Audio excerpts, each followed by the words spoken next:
So ಈ Deere ನ complete ಮಾಡಕ್ಕೆ ನಾನು ನನ್ನ ಫ್ರೆಂಡ್ ಹೊರಟ್ವಿ. ಒಂದ್ ಡೇರ್ ಕೊಡಿ. A few moments later. ಹೇಳ್ತೀನಿ ಮಾಡ್ತೀಯಾ? ಮಾಡ್ತೀನಿ ಹೇಳಿ. ಅವ್ರು ನಿಂಗೆ ಯಾರು ಅಂತ ಗೊತ್ತಿರ್ಬಾರ್ದು. ಅವ್ರ ಮದುವೆಗೆ ಊಟ ಮಾಡ್ಕೊಂಡ್ ಬರ್ಬೇಕು.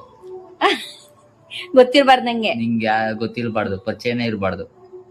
ಸರಿ, ಇದು ಕಂಪ್ಲೀಟ್ ಮಾಡಿದ್ರೆ ಏನ್ ಕೊಡ್ಸ್ತೀರಾ? ಏನಾದ್ರು ಫಾಲ್ ಗಿಫ್ಟಾ?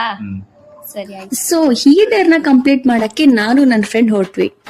ಅಂತೂ ನಮ್ಗೆ ಸ್ವಲ್ಪ ಡಿಫ್ರೆಂಟ್ ಎಕ್ಸ್ಪೀರಿಯನ್ಸ್ ಆಗಿ ಇತ್ತು, ಹಾಗೆ ಭಯ ಕೂಡ ಆಗ್ತಾ ಇತ್ತು. ಹೇಗಿತ್ತು ನೋಡೋಣ ಬನ್ನಿ.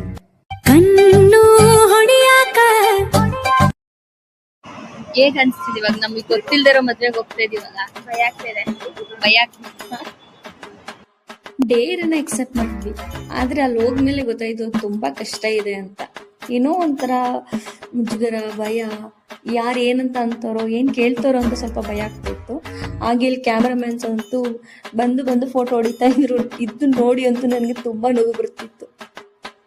ಈ ಗ್ಯಾಪಲ್ಲಿ ನನ್ನ ಫ್ರೆಂಡ್ ರೆಡಿ ಆಗ್ತಾ ಇದ್ಲು. ಯಾರಲ್ಲ ಅವಳು ಹುಡುಗಿ? ದೇವತರ ಅವಳೆ, ಒಂದ್ ಮಣ ಮೇಕಪ್ ಮಾಡ್ಕೊಂಡು.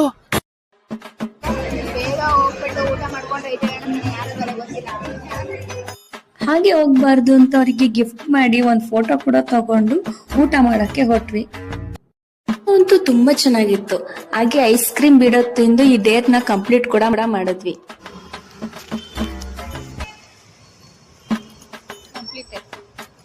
ಈ ಹೊಸ ಎಕ್ಸ್ಪೀರಿಯನ್ಸ್ ತುಂಬಾ ಚೆನ್ನಾಗಿತ್ತು. ನಿಮ್ಗೂ ಇಷ್ಟ ಆಯ್ತು ಅಂತ ಅನ್ಕೊಂತೀನಿ. ಮತ್ತೆ ಸಿಗ್ತೀನಿ.